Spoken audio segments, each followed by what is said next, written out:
The left-wing gender insanity being pushed on our children is an act of child abuse. Very simple.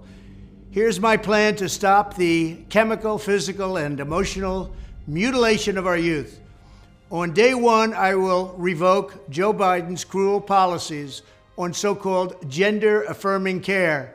Ridiculous. A process that includes giving kids puberty blockers, mutating their physical appearance, and ultimately performing surgery on minor children.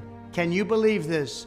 I will sign a new executive order instructing every federal agency to cease all programs that promote the concept of sex and gender transition at any age. I will then ask Congress to permanently stop federal taxpayer dollars from being used to promote or pay for these procedures and pass a law prohibiting child sexual mutilation in all 50 states. It'll go very quickly. I will declare that any hospital or healthcare provider that participates in the chemical or physical mutilation of minor youth will no longer meet federal health and safety standards for Medicaid and Medicare and will be terminated from the program immediately. Furthermore, I will support the creation of a private right of action for victims to sue doctors who have unforgivably performed these procedures on minor children. The Department of Justice will investigate Big Pharma and the big hospital networks to determine whether they have deliberately covered up horrific long-term side effects of sex transitions in order to get rich at the expense of vulnerable patients, in this case, very vulnerable.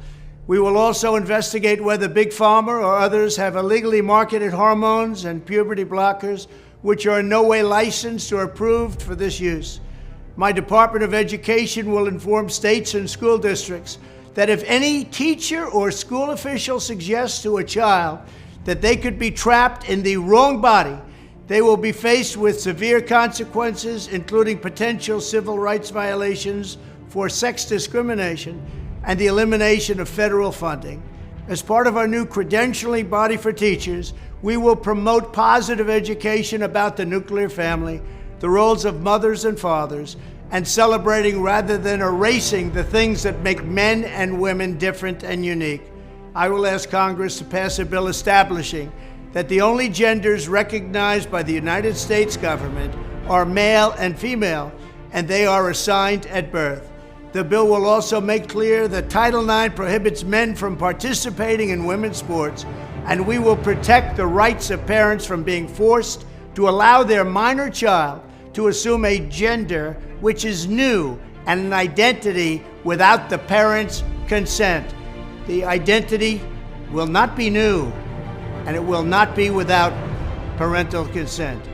No serious country should be telling its children that they were born with the wrong gender, a concept that was never heard of in all of human history. Nobody's ever heard of this, what's happening today. It was all when the radical left invented it just a few years ago. Under my leadership, this madness will end. Thank you very much. We are all here on this cold day because we recognize three very basic truths. First, that biology is real. It is immutable. It is not subject to the whims of any individual or government or medical organization. Men are men, women are women. That's all there is to it. You cannot change a person's biological identity. You cannot change their sex, and you should not try. Second, that the most essential and fundamental duty of any society is to protect their children. A country that cannot or will not protect its children is a country that deserves to die and will. Children are innocent and helpless. They know very little about themselves, very little about the world around them. They rely on us for clarity and guidance and protection. They trust us, the adults, implicitly. So when they're confused and scared, they look to us to be the ones who light the way and lead them down the right and safe path. It is our moral obligation to be the source of wisdom and security that they need and that they deserve. If we will not fulfill that obligation, then we are worse than useless. The third truth is this, that gender ideology, the radical leftist doctrine that claims that girls can be boys and boys can be girls, and that such a impossible transition can be made possible through irreversible drugs and surgery, Gender ideology is deeply sinister. It is a unique threat to children in particular. It is one of the greatest and most incomprehensible evils ever visited upon children in the whole history of the human race. These are the truths that bring us to this spot on this day, that biology is a fact, that we have a duty to protect our children, that the trans agenda denies the fact of biology and is a distinct threat to our children. We affirm these truths. We call on the Supreme Court to affirm them too. Now, the other side claims that this is a case about rights. They say that the Tennessee law infringes on the rights of so-called trans kids. There are a few problems with that claim. First of all, there's no such thing as a trans kid. That doesn't exist. Those kids are not trans. They are confused, and their confusion has been exploited by quacks and abusers. They are abuse victims. They are not trans kids. Second, the law in Tennessee isn't banning kids from doing anything. It's banning doctors from causing permanent damage to kids. This is a ban targeting doctors and parents who are abusive and who are themselves targeting children. So what the trans activists, what the people over there are actually claiming is not that kids have a right to be castrated, but that doctors have the right to castrate them. They are fighting for the right of adults to abuse and harm and mutilate and permanently damage and destroy children. That's what all those people over there are fighting for. It's disgusting, it's evil. Now third, finally, with all that said, I actually agree with the premise, sort of.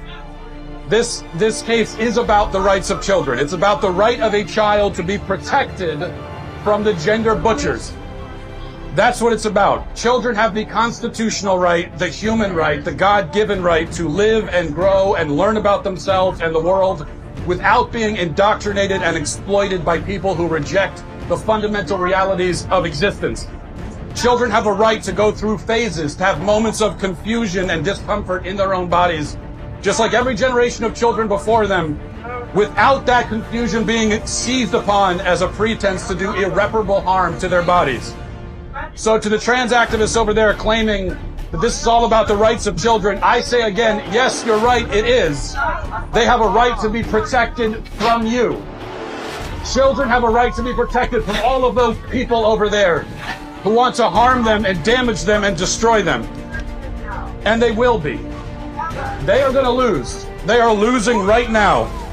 We are not going to let them harm our children. This case is just the beginning of the fight. It is not the end. We are not going to rest until every child is protected, until trans ideology is entirely erased from the earth. That's what we're fighting for, and we will not stop until we achieve it. Thank you.